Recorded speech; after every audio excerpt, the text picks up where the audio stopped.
Hey, welcome back, everybody. Another Rams Up Roundtable here. What's going on, Ian?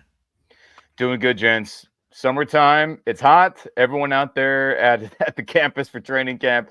I tip my hat to you, man. I've heard it's been a burner and it's been slammed. So, hey, do your best. Stay hydrated. Whoever's going to continue to go to camp, and we appreciate you guys making the trip out there and showing the support to the Rams Nation in person. Hell yeah. Yeah, talking about hot. Paul, you were just in Arizona for a few days. How you Oh back yeah. home now? Ooh, holy cow, man! You talk about desert heat. Holy cow, man! 100 plus every day. Woo. Talk about living in the shade. But it's Yeah. bittersweet because every day closer to September means summer is slowly ticking away, and now we're starting to Right. see the back to school commercials. It hurts me. It hurts me in here. Yeah, I know. We were talking earlier. It's like I went to the store the other day and why is all this Halloween stuff out? I know they It's get to it out there lie. early. Oh man. I know it's And crazy. Enjoy August, people. Enjoy August, Ram Nation. and they Yep. make the Halloween decorations today are not what I grew up with. They're pretty intense. But and probably expensive too. I didn't look at the price tags because I wasn't interested. But hey, the first thing I wanted to talk about, just on a fun note, a kind of irritating note, these Madden ratings, Kyron and Puka. Kyron coming in as the 18th rated running back, Puka the 32nd ranked wide receiver. How annoying is that, Ian? It's a video game. So EA has had a bad reputation for quite a while with their game design for a lot of the sports games, Madden particularly. Tons of football fans have complained about Madden ratings, physical gameplay mechanics, game modes. I mean, Madden's just been on a wishy-washy with the fan base, Rams fan base, football fan base, NFL fan base for forever. So hopefully the update when the season starts, because there is periodic updates to teams, to players, who's available, who's not, who's traded, who ends up being good, who ends up being way worse. So hopefully the update reflects Puka and Kyron being top 100 players in the NFL, right? I mean, golly. Are you a Madden player, Paul? Used to be, not so much now, but the ratings have always been off. Ian's Yeah. spot on. So EA Sports, if you're listening, Ian would be a great consultant. Well, my special assistant, maybe we should gather some data on this, but he is convinced that this is a trend, an anti Los Angeles Rams trend. And his theory is that there's maybe some 49er homers in that analytics department. It's not impossible, Mark. Yeah, not at all. I mean, these numbers, it just, if one of them was way off, okay, but both of them, that's just crazy. But hey, but we have to look at the positive. There's always a silver lining. We don't want any Rams on the cover, right, Ian? Right? Well, I think we Madden dodged. curse. I think Cup was going to be on the cover, but we still got cursed that following year anyway. The 2023, the 2022 season. So the Madden curse came for us somehow, some way, and whatever. It's done with. We'll probably never get another player on the cover unless Puka breaks records again, which then he'll probably will get on. He's definitely a big candidate now that Aaron Donald's no longer on the team, which is crazy. Aaron Donald never on a Madden cover. Jeff, come on, EA. What happened anyway? But yeah, it's better for the Madden curse. Yeah, Puka is the 32nd ranked wide receiver on Madden, and his peers vote him as the 33rd best player. I think it was 33rd best player in the league. And we have 4 Rams all on the offense in that top 100 now: Cup, Puka, Kyron, and Matthew Stafford. Not too shabby. Yeah. So who is it? Puka at number 33. We got Matthew Stafford at number 42. Cooper Kupp at 69, and then we have Kyron at 78. So those are the top Rams as of right now. I know Aaron Donald probably will not make this appearance because he is now retired. This is a projection list. Usually, everyone who's not familiar with this top 100, it is the top 100 players of last year going into this upcoming season. So because Aaron Donald is retired, I assume he will not be on this top 100 list because he will not be playing next year unless, there's a good playoff run happening. But we'll see. But if Puka ends up being the highest, cool. At least we got some Rams making noise and impact players. And I think that list matters more than, again, the unupdated Madden ratings. Come on, EA. Get those updates. Yeah, and I figure, Paul, where do you think Kobe would be on this list? In the top 150, probably, right? I'm surprised. Well, he's a rookie, so I think because of that, he didn't crack the list. But if you go by his play last year, he definitely warrants it. Yeah, I think he would probably be somewhere. I think in the top 115, no question about it. I would say people would be hard pressed to find additional D tackles to rank over him. So straight B's. Another Rams that might get some votes. Maybe Kevin Dotson. Maybe. Who else? Maybe Ernest Jones, but maybe O-linemen and inside linebackers never get love unless you never get enough respect. Unless you're an all-pro, then you maybe will get in the top 100. It's a lot of skill player stuff. I forget who it was. On one of the websites today, God, who was it? They called out Ernest Jones. It was the same guys that wrote that had the YouTube video about the Rams being the model franchise. Yeah, they also said that Ernest Jones is one of the 5 most underrated players in the league right now. Should have been a Pro Bowler last year. Yeah. I mean, and again, that's another problem. Pro Bowl is a fan vote now, or half fan vote, half legit voting. Writers, other players, executives. So it's all. Let's put this out there right now. Ernest Jones has been handling this whole situation with the contract with such class. Yeah, right, you talk about a real team leader. Shout out to EJ53. Shout out to him, that's what it's. Yep, that's what a team leader is all about, man.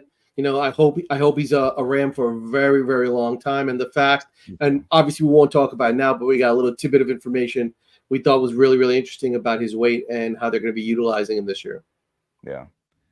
So I wanted to talk about some individual players, how they're doing in camp, and the one guy. We've talked a lot about wide receivers, and we've talked about 6 guys basically. And shame on me, maybe I have been totally ignoring Xavier Smith, and then he has a really big day in camp. I assume you guys heard about that. Mm-hmm. Catching some bombs from Jimmy G. We've forgotten about him. Maybe Xavier Smith has a chance of making this roster, huh? Oh, absolutely. I mean, you talk about people being, just screaming out his name. He had a great start to camp. He played well in limited spots last year. Ian and I were talking about it. He also has punt return and kick return capabilities. And we did say when we were going through, the roster, we did say that was one of the roster battles to watch, right? Xavier Smith making himself and the Tyler Johnson, right? That part of it. I think Xavier Smith is definitely going to find his way. How much playing time he gets is a different story. But, he had a great career at Florida A&M. So I think he scored an overall total 30 TDs in 4 years. So the kid was a machine, man. He put up some really nice numbers. He definitely has ability, runs good, crisp routes, and he's explosive. So I think, he's a nice complement to the rest of the Ram receivers. The Rams have those big body receivers. And with Tutu and Xavier, I think that's a nice sort of complement to the rest of the room. So I think it's going to be Xavier Smith and Tutu rounding out this wide receiver room. So, Ian, you think they could carry 7 wide receivers? Based on how important the wide receiver position is for this offense, full-time wide receiver, know all positions, and then halftime or a part-time, fullback, lead blocking on D linemen and linebackers. So with as many wide receivers who can play, the better, because the wear and tear of being a starting wide receiver in this Sean McVay offense is for real. And it happens every year. People are going to go down. It's inevitable. We hope not. But the more guys that can play and can play every position, X, Z, F, whatever you want to call it, outside, inside, slot, whatever name you want to throw on it, the better for this offense. So he has a chance. I mean, it's all about preseason ball and what he does in practice. And most importantly, the joint practices where he's up against other second string, third string guys. If he's beating those guys, then he has a great chance to make this roster and make the 53. So we'll see. Yeah, We'll see. and I know Tutu has announced that he is the kick returner, but maybe Xavier Smith will have something to say about it. Oh yeah, there needs to be a depth chart on that too, though. Let's be honest. Yeah, like that needs to be, because I mean, guys could go down on that easily in this kick return. So it's going to be very run game centric, schematic wise, right? So, and we talked about that last segment, that there are going to be so many special teams opportunities. It makes a lot of sense that Xavier Smith would find his way onto the roster. So that's something. Special teams is going to be highlighted this year for all teams across the NFL. So another guy I wanted to talk about. Well, let me introduce this way. I've been doing my roster lock segments occasionally, and at the tight end position, I had talked about the two obvious ones: Colby Parkinson and Davis Allen. Tyler Higbee's not going to be ready to go, and I've kind of had Hunter Long on the fence. Not sure what to do with him, but I'm not sure there's really anybody that can press him for that third spot. And someone wrote to me on the channel on my email address today saying, hey, no one except me, I guess, is even mentioning Hunter Long. And it's a shame because he's actually, could be a really productive player. And then today, or was it yesterday, he had a beautiful toe tap touchdown in the end zone. Is Hunter Long on this roster for sure? I guess that's my question. 100%. Absolutely. Yeah. No question about it. He's the perfect complement to that room. Absolutely. If Higbee, look, I don't think it's a stretch to say that Higbee's, a long shot to make it back by, let's say, week 7, right? That injury, there's no reason to rush him back. Davis Allen has shown that he is a talented pass catcher who's making strides in his blocking. That's the one area that he needs to shore up. Kobe's just, Parkinson's just, he's just an absolute beast, right? He's happy to be home. And Hunter Long is just that quiet lunch pail guy that, listen, you talk about a string of bad luck. If there's anybody who deserves it, and, he's such a good fit. He's such a great team player. He's selfless. He does, he's happy to go out there and do the dirty work. He's just a perfect fit for the roster. So absolutely, as long as he's healthy and his his body is sound, yeah, he's on the roster. Yeah, that was one of the saddest moments last season when he got hurt after it looked like he was finally going to get his chance, and he quickly went down. You agree with Paul's assessment, Ian? I do. I mean, I just hope everyone just stays healthy and can perform. I mean, guys, I'm getting live updates right now about Jonah Jackson holding his arm and leaving practice right now. People are telling me. So, at the end of the day, can everyone just make it through practice? We got a lot of stuff going on. We'll get into some other big signing that happened and some other injuries that have been happening going on. But at the end of the day, gentlemen, whoever is out there, let's just stay healthy. And then when you have your opportunity, make the most of it, right? I hope Jackson's okay. We do. Sorry to drop the downer, but my buddy had texted me. He's like, "Oh, I'm listening to ESPN LA radio right now." He said Jonah Jackson left practice, like holding his arm. So who knows what that's going to be? But while we're on that subject, I mean, hey, we signed a guard who is very talented, but we all knew he had durability concerns, right? He's missed at least 4 games the last 2 seasons. And that's maybe a partial reason why the Lions weren't all in on trying to re-sign him. They did want to re-sign him. He's obviously a very talented and a Pro Bowl level guard. But, hopefully it's nothing serious. Hopefully it's a stinger. Because I've had one of those where your arm goes numb and you're like, oh, crap, what's happening? And then, over time, give it a week or 2, it'll heal up and you'll be ready to go. Hopefully that's Jonah Jackson's case, because we paid that man a lot of money to blow people up for us in the trenches. And if he's not around, things change drastically in the O-line up there. So, yeah, at least it's now, whatever it is, it's a few weeks out from opening day. So hopefully he can get back. Fingers crossed. Again, sorry for the downer, but that's his buddy's. Yeah, hey, blowing my phone up. Breaking news here. That's fine. Okay, moving on from the tight ends. Hey, Ian, you like this new cornerback we grabbed, Jerry Jacobs? We haven't talked about him yet, have we? We have not. Well, speaking of this injury nonsense going on, I mean, man, oh man, we get a couple of days of training camp and things are just falling apart, it seems like. So Daron Kendrick tears his ACL. What an unfortunate reality. A lot of the coaching staff, a lot of players have said Daron is one of the most improved players through the offseason program, and that the coaching staff was trying to find a role for him. They thought he had improved so much that they said, hey, we shouldn't keep Daron off the field, which is why we heard the rumors of him at the big nickel, why we heard him at the star, why we heard him at the dime linebacker, right, gentlemen? We heard those rumors. We were like, really? Him at those spots? I wonder what's up with that. They really liked his progress, and it seemed like he was going to play some significant snaps. So he tears his ACL. Incredibly unfortunate and sad to hear that. Then our other prized signing of the offseason, Darius Williams, welcome back, pulls his hamstring on the first day of training camp. And it seems not to be incredibly serious, but you know, hammies. For anyone who's ever pulled a hammy, if you've been in sports, whether it be any level, you know that takes some time to heal. So it's better that happened now than later down the road where his week 1 status would be in serious jeopardy. So because of those other two, that sucks, injuries that happened, we signed the former Lion, who was incredibly familiar with Aubrey Pleasant, former Lion, who's now back with us as well, our defensive backs coach. And that has all to do with it, right, gentlemen? Familiarity. Can you do what we're asking, which obviously Aubrey Pleasant is leading that room? And, you know, he started a ton of games for the Lions. His best season was in 2023, this last year. Was it perfect? Did we make fun of the Lions secondary every now and then? Yes, but he did have a lot of fantastic moments. Career highs in tackles, career highs in interceptions, career highs in batted passes, passes defended. So he can play.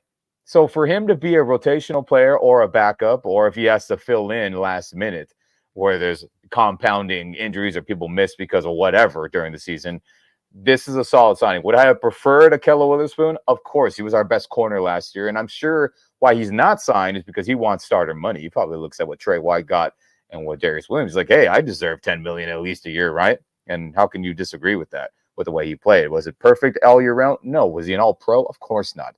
But Ahkello was a damn good corner. But for the vet minimum for Mr. Hughes here that we signed from the Lions, it's a solid signing, but hopefully Darius Williams can heal up as fast as possible because he is another key piece for us being playoff relevant, just like Jonah Jackson. So hopefully he comes back soon too, though, man. Shoosh.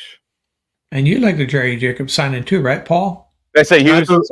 Sorry, Jacobs. I know, I just caught myself right now when you said that. So I thought the timing was perfect. So when they were releasing him, I mean, it was well publicized about his connection to Aubrey Pleasant. Yeah. And I think it was like not even 48 hours. They said that he's going to sign with the Rams. So, I mean, he brings nice size, 5'11", 200, good productivity. The criticism was that he's awfully grabby. But, you know, I think the Lions secondary as a whole last year was, you know, fighting for dear life half the time, right? They had a lot of guys out of position and there were a lot of injuries, et cetera. So, you know, I think he's going to fit in nicely. Nice balance of size and quickness. He's been productive and he has a ton of experience. And I think that's the key. You know, he's a veteran. They're getting a veteran on the cheap. Those are the moves that we talk about come playoff time. And when you reflect back, you're like, wow, that was a very significant move. And go ahead. No, I was going to change the subject, but you're not done. Go ahead. Yeah, I think when we look back at this, if he stays healthy, and we look back at this move, I think he's going to play a lot for the Rams. I really do. And speaking about that secondary, you know, I think I shared with one of you, or maybe both of you, one of the writers stated that Cameron Curl could see some time playing the slot, which was news to me. And as Paul, I think it was you that said that he somewhere was it in college or in the NFL had actually played the slot a little bit. He had played corner. He was originally a corner. He had spent a lot of time at corner and at safety. So, but that just goes to show you the talent level. You know, when they signed him, the first thing in the media release was he was, if I'm not mistaken, he was the only safety last year that had an 80 or higher rating in all three dimensions: run defense, tackling, and pass defense. He was the only safety. I thought that was really, really interesting.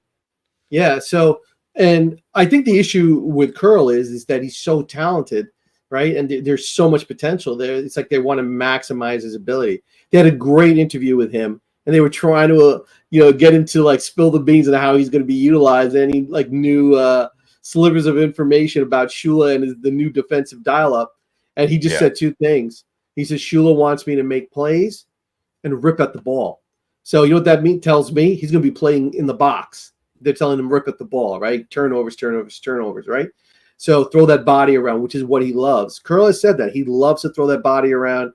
So, right again, we've been talking about it. I know they play a lot of interchangeable safeties. I think he's going to play at that safety that walks down a lot.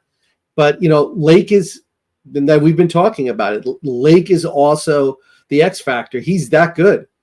You can't overlook him. So, they have a lot of flexibility.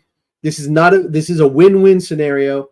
Just finding a scheme that can maximize the abilities of these young players. That's going to be Shula's. You talk about having a tough chore. He's got to find a way to make these chess pieces fit. And he's got a lot of talented chess pieces. So yeah, gentlemen, Chris Shula said phenomenal things about Cameron Curl the other day. He was like, he has been fantastic. And he said, you would never know that this is his first time in this type of scheme, the Fangio scheme. And he says, teammates are impressed, coaches are impressed, and he is as advertised. And that's a great sign. I mean, we signed him so cheap, guys. We signed him so cheap. I mean, I expect him to be a great, great addition to this team. And gosh, the DB room could be great. Just injuries, please, football gods, just chill. Just chill on this. And luckily, Trey White has been cleared, and he's been pretty much full go, speaking of injured guys. And that's another person that Chris Shula and the coaching staff and players can't stop talking about either, how he's been so sticky in coverage. His speed hasn't diminished. He's running with Tutu. I've seen clips where he's running hip on hip with, the fastest receiver on our team and one of the fastest wide receivers in the league, I think, young Tutu there. And teammates were shocked and happy that even Trey White signed that he had talked about. And, Trey chose us, he had said, because he felt wanted.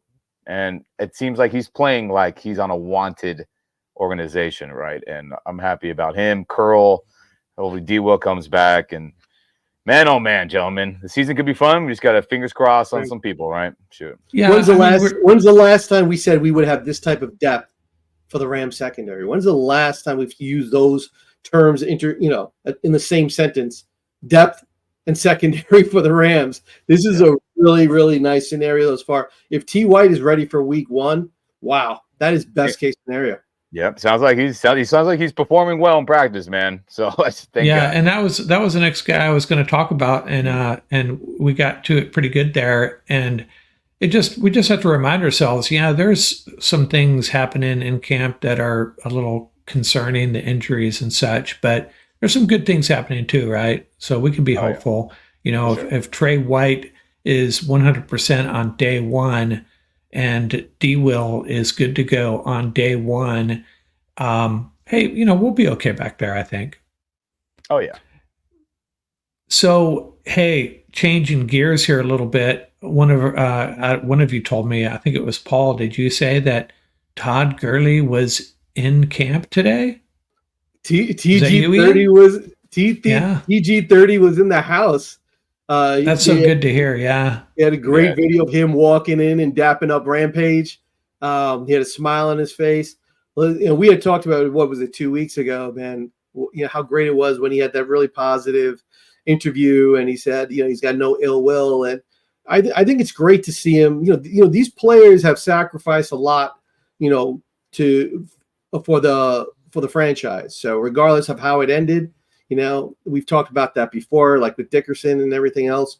But to see him walk in, that's a boost all around. I mean, that's a boost for the franchise, for the fans, for the current players, and I think it's also a boost for Gurley, man. Because I got to tell you, you could see it in his face. He loves the Rams. This is his home. So welcome back, big dog. Yeah, guys. It ended so poorly. Let's just be honest and call it what it is. The injury stuff was very, what do I want to say, hidden, right? And that's the Rams do. We try to keep things in house, and I respect that.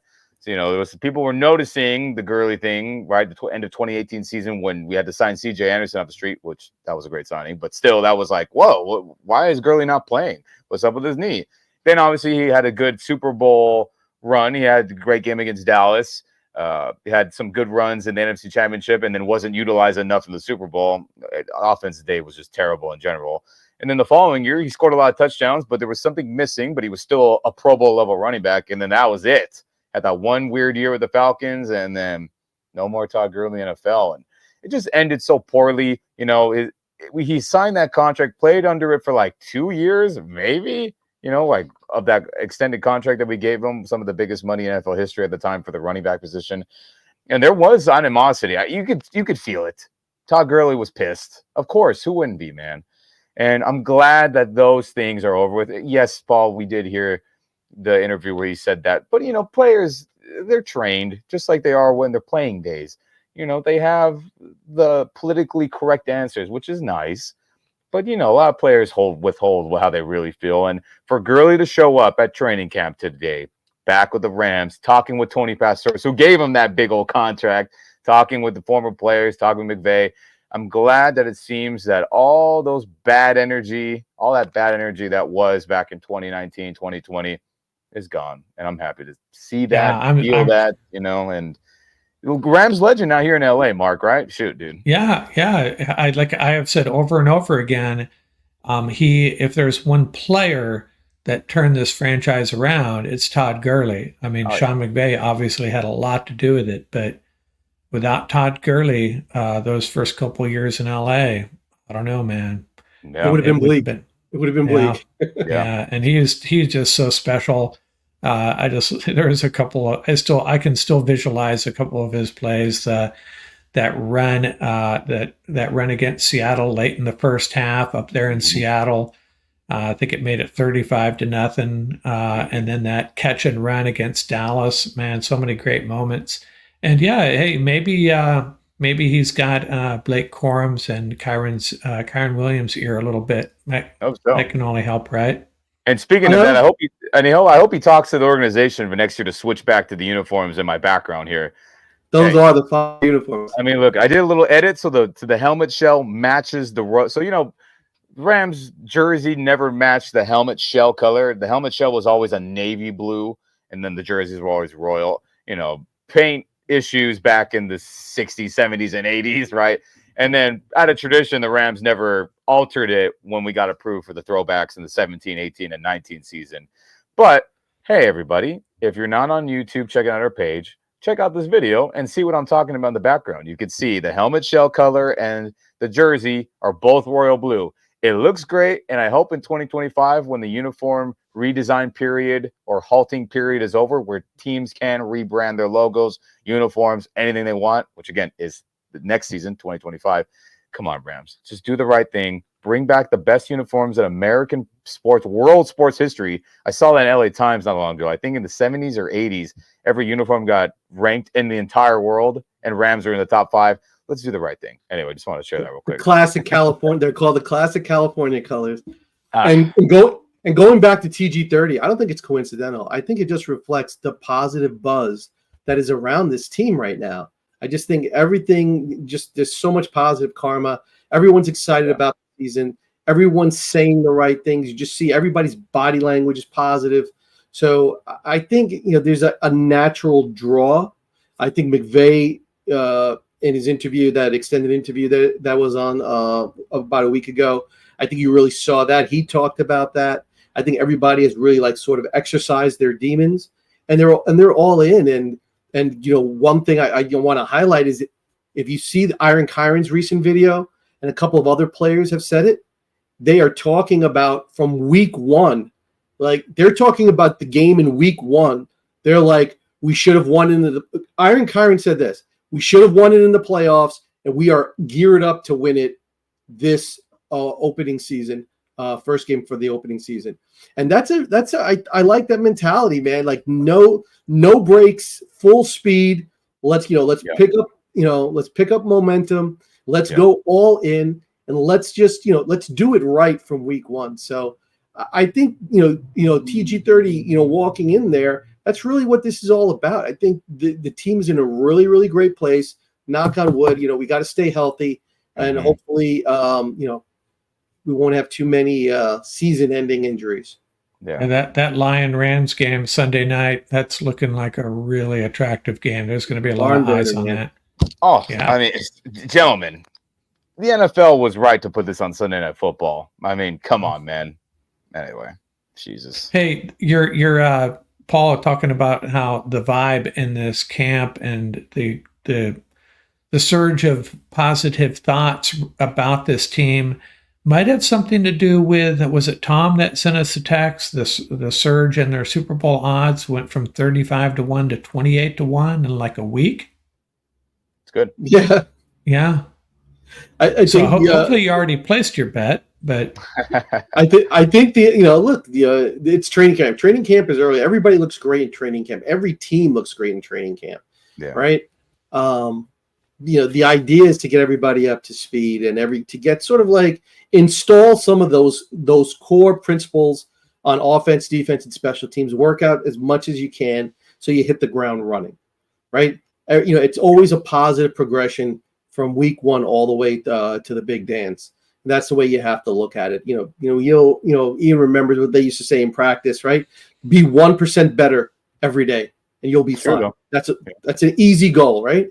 And so, and that's what it's all about. And just as a side update, shout out to the Ramley, member of the Ramley, Brian Allen. It was reported today that he's going to go on IR, lower leg injury. It's a shame. Cleveland Browns, right? That's who he's with right now. Yeah. Dude was a beast, man. But always a member of the Ramelia. So hopefully it's not too serious. He'll be back. And there's a long shot that he could make it back for this season too. So we'll see what happens. Yeah, sucks. Hey, Ian, yes. You wanted to talk Stafford's contract. A lot of confusion about it, and I've avoided talking about it because I'm probably just going to muck it up.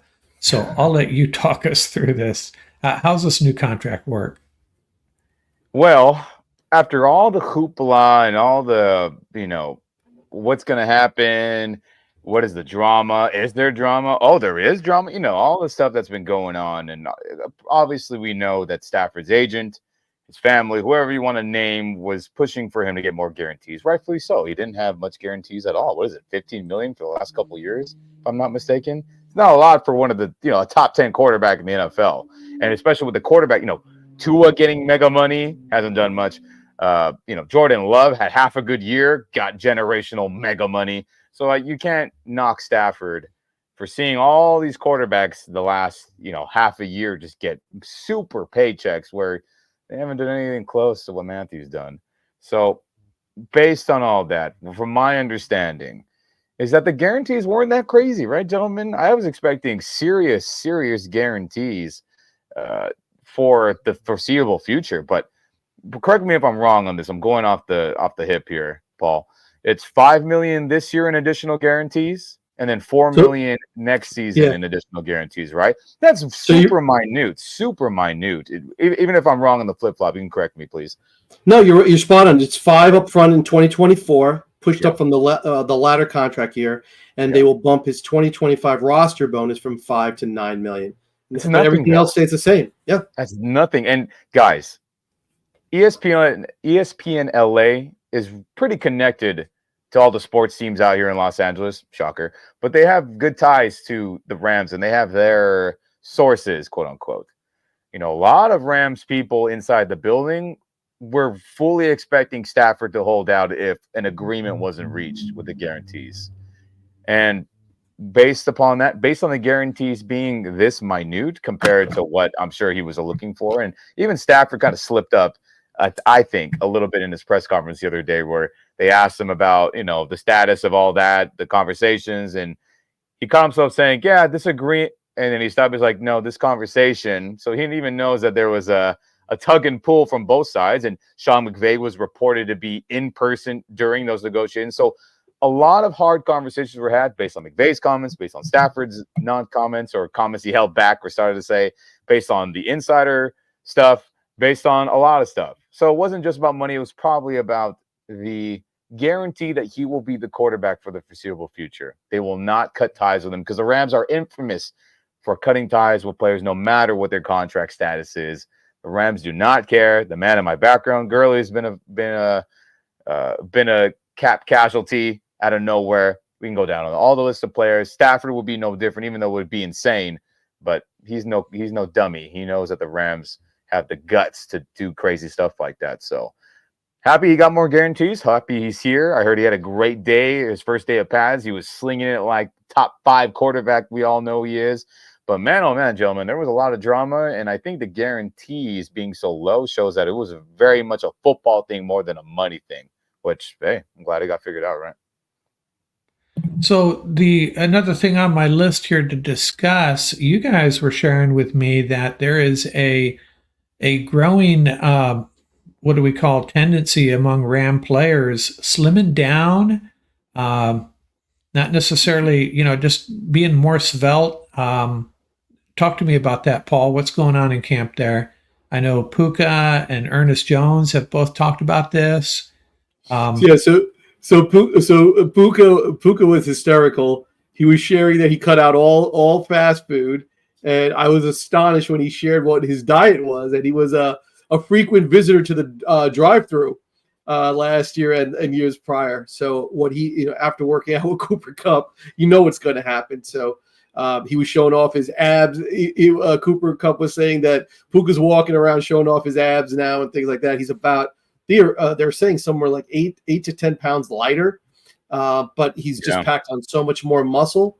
So that's fantastic. Just think about you want to give Puka nails more quickness. Wow, right? You want to make Puka nails stronger. Holy cow!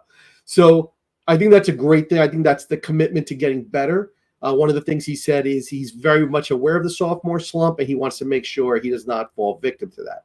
I don't think he will. I think Puka's going to still continue to put up some sick numbers. Those of you out there in fantasy land, he's a safe pick. Don't worry about it. He's definitely going to get heavy volume. But the interesting conversation, 2 players in general, and Ian, feel free to chime in at any time, was Ernest Jones. So when the EJ, as always, fantastic interview. Very insightful, very just mature in everything and how he just approaches everything. But he's saying that he dropped 5 to 8 pounds because he's going to be blitzing. He was really, really excited that last year they allowed him to blitz a lot more. And he said, good at it too. Absolutely. I mean, that changed the dynamic of the Rams defense. I'll be very honest with you. That really did. And he shared that it's in the game plan that he's going to be blitzing a lot, and it makes a lot of sense. With that D-line that they have up front, I mean, there are going to be great opportunities for Jones just to hit those gaps and go after the quarterback. So he's looking to add a little bit of quickness. He's already in great shape, so I think that's important. The other aspect of it is Monster Zero has actually put on weight. So they're saying he's put on 10 pounds. And it's interesting, and probably because, I'm just extrapolating this, is that usually when a player puts on that much weight and they've played the weak side, they're probably moving to the strong side. So maybe this is the ability to have him be able to play both sides on the outside linebacker position. So I think that makes a lot of sense. But if you see him now, he looks like an absolute monster. Holy We're talking cow. about Byron Young. We're talking about Byron Young. Monster Zero. Yeah, he looks like an absolute monster. He looks huge. And Jared Verse, it's early in camp. Jared Verse has been, everything I've seen on video, he's been largely on the right side. But if you think about it, if Monster Zero can play both sides, once again, flexibility, being able to go after the other team's weakness, they might have a right tackle they want to exploit as opposed to a left tackle. Who knows? This just gives the defense that much flexibility.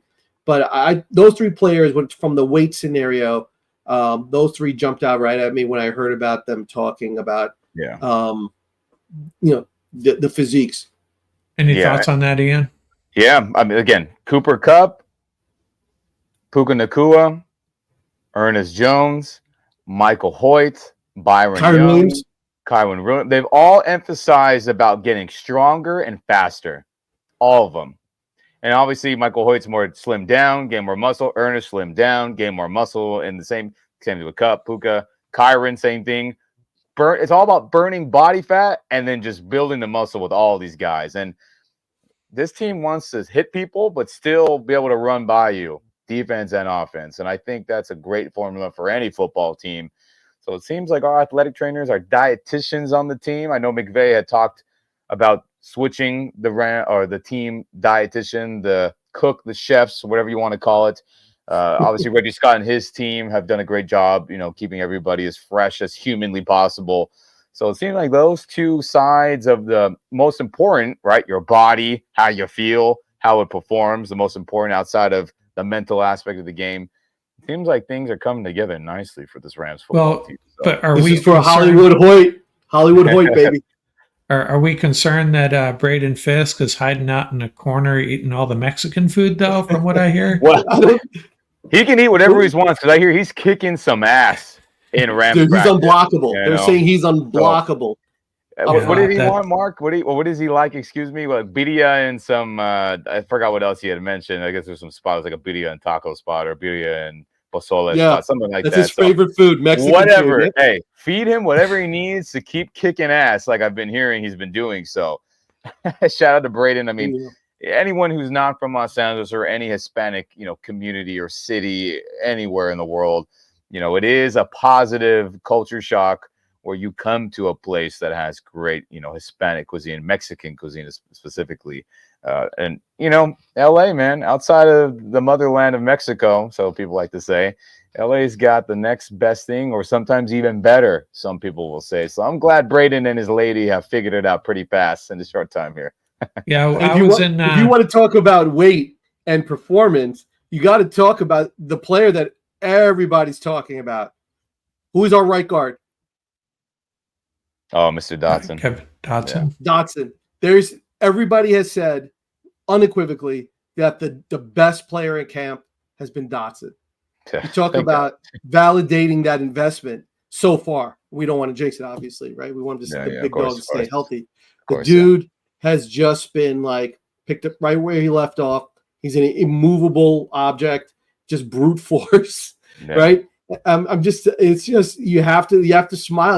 Iron Kyron's smiling, right? Blake the Great is smiling, right? Power right all day long. That's all they got to do. But talk about just players that are just right now just excelling in camp. Hey, Dotson's name is on the top of the list right now. Mm-hmm. Yeah. To one last comment on the Mexican food topic, I was in Florida, northern Florida, outside of Jacksonville for a week or two. This is 6-7 years ago, and we were driving by this Mexican restaurant every day. And I said, hey, we got to try it. And my partners told me, they were somewhat local, and they said, you're not going to like it. You're from SoCal. You're not going to like it. And we finally tried it, and they were spot on. I didn't like it. It was nothing close to what I'm used to here in SoCal. So Tutu said the same thing in his interview. They asked him Miami versus LA in terms of Mexican food. He said LA, no doubt about it. Well, Florida, especially Miami, they have a lot more of South American cuisine. So it's Cuban influence. Yeah, very different than desert Mexican food, right? Or North American Latin food, all right, like some people like to say as well. So Mark, your taste buds didn't lie to you, and Tutu's did not either. And it was quite bizarre actually, because I had never experienced that. You're pretty you're gonna get pretty consistently good Mexican food anywhere in Southern California. I don't know I'm not even sure what bad Mexican food is around here. But 1 out of 1 in Florida was not good. So, hey, we covered just about everything, man. We covered the Madden ratings, some player news, injuries, the contract for Stafford, Todd Gurley, the Fisk factor, Mexican food. I don't know if there's anything else to talk about, guys. Oh, you know what? There is something else to talk about. Now I'm just blanking. There seems to be a nickname within the Rams building for Jared Verse. I know we have 8-bar Verse here, but V8, a lot of the personnel there at Rams land like to say and call Jared Verse number 8. And I like that one too, man. 8-bar Verse, V8, both sound sick. V8 for the engine, 8-bar Verse for the, bars, for the artistic bars, right? The rap side of things, that's very artistic and cool as well. So, hey, whatever nickname we hear. When you're playing next to the conductor, you got to go with bars, man. Yeah, I know. I agree. So yeah, I see some sponsorships ahead for him, maybe. Oh yeah, and I did like how it finally got confirmed why he chose number 8. It was not a shock. It was Kobe inspired because he wanted to be number 5, but Tutu, being the senior veteran on this team with the number 5, his final year of his contract, which is pretty crazy to think about, young Tutu. He cannot get number 5, so he said, "Hey, what's the next best thing out here in LA?" And he said, "I'll choose that number 8." Respect to the Mamba mentality, and I respect that too. So I expect a bar verse V8 Jared verse. Yeah, as a somewhat regular drinker of V8, I kind of like it. No problem with that. And a shout out for Bars. This is for you. Shout out to your sister Maya Verse. For those of you that don't know, Bars' sister is I think a sophomore out of Georgia. She hoops. Apparently she can dunk. It plays no surprise. She plays a monster defense. So good luck. She wears number 4. So good luck this year. And like I said before, and my text to the crew, that is some serious family DNA over there. Hey man, we always hear about everyone's family members being genetic athletic monsters. I mean, to play in this league, you got to have some freakish genes to you. So no shock, the siblings are pretty baller too, right? Right. And yeah, that kind of ties into the fact that the Rams are always drafting these guys that are coaches' sons and dads played in the NFL and so on. Kind of makes sense. Yeah. Hey, it's a good time, guys. Let's do this again in a week if you're up to it. Of course. Hopefully it'll be all good news next week. And I hope so, dang it. Yeah. And I actually next am I doing this? Am I looking at my calendar right? Next Tuesday, we could maybe talk a little bit about their first preseason game, right? That would be just around the corner. Yep, it's coming up, man. We're going to see a lot of fun stuff, and geez Louise, I mean, yeah, joint practices, that's what I'm most excited about, right, gentlemen? Joint practices, when that starts kicking up soon, I'll be tuned in to those news updates during the practices. I should have that in front of me. That's the Cowboys and the Chargers here real soon, right? And then the Chargers again. Yeah, and then Houston later down the road, and that's some good practice games, outside of the preseason games, those joint practice scrimmages. So tune in, everybody. Tune into those updates. That matters the most. Sorry to cut you off, Mark. We're going to see McVay and Harbaugh hitting the sleds, right? That's what we're going to see probably. Yeah, arm wrestling match, Harbaugh and McVay. Yeah, I'm down for Swole McVay. I got money on my coach. Okay, guys. Hey, man, thanks a lot for your time. It's a lot of fun. Let's do this again in a week, if not sooner. Out here from Rams Up, and let me say it because I always forget, and Ian and Paul always cover for me. Please like and subscribe to this channel. If you're on the YouTube channel, it really helps us out. Out here from Rams Up. Rock on, Ram Nation. Rock on. Positive vibes, Rams. Send it to all the players who are dealing with some type of injury, whatever it is. Send those horns up. Good positive energy, please. You got it. Out here.